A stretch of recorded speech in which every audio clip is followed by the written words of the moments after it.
honors clinician scientists with cross-disciplinary background in nursing and clinical neuropsychology. With extensive clinical experience in nursing, brain and mind, I'm compelled to derive solutions through translational research program for cognitively impaired population, those with memory and thinking problems, especially high-risk population with vascular diseases.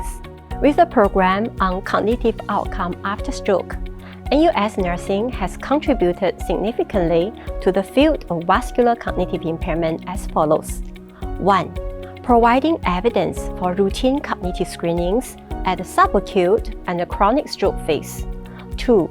Offering guidelines for predicting functional outcomes. 3. Characterizing neuropsychological patterns for clinical and rehabilitation purposes.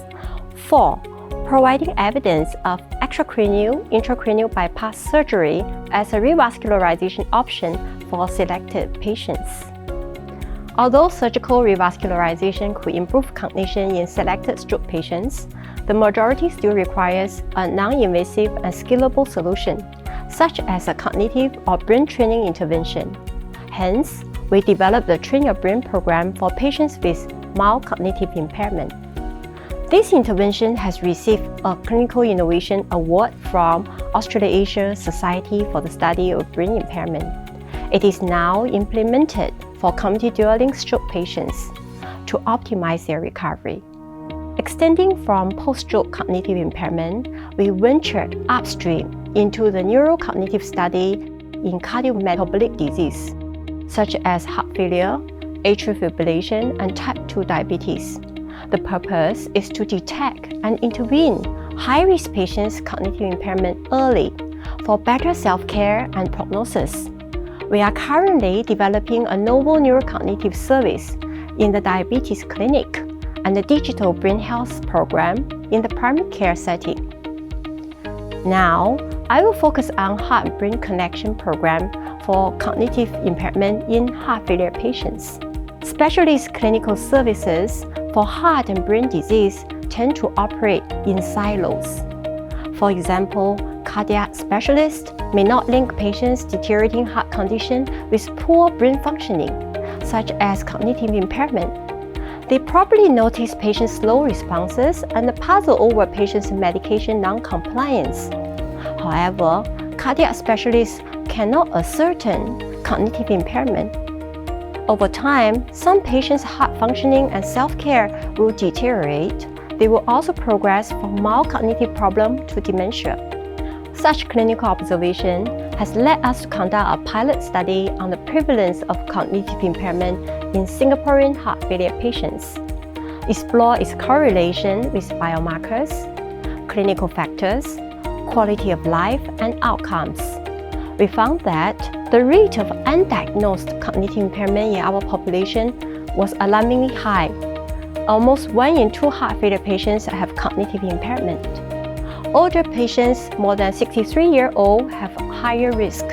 However, heart failure patients with cognitive impairment are not exclusive to the elderly. The mean age is about 58. Such patients are in their prime and still working. Patients with subtle cognitive problems tend to skip medical attention, creating a blind spot in care delivery.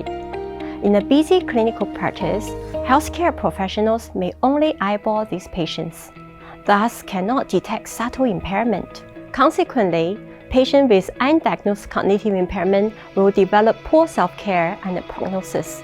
The commonly used cardiac biomarker such as NT-proBNP is a peptide, small proteins, which is released in large quantity when the heart senses that it needs to work harder.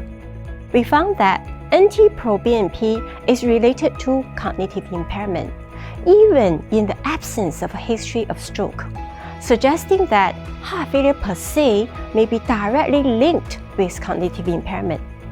Our study calls for a routine cognitive screening for heart failure patients.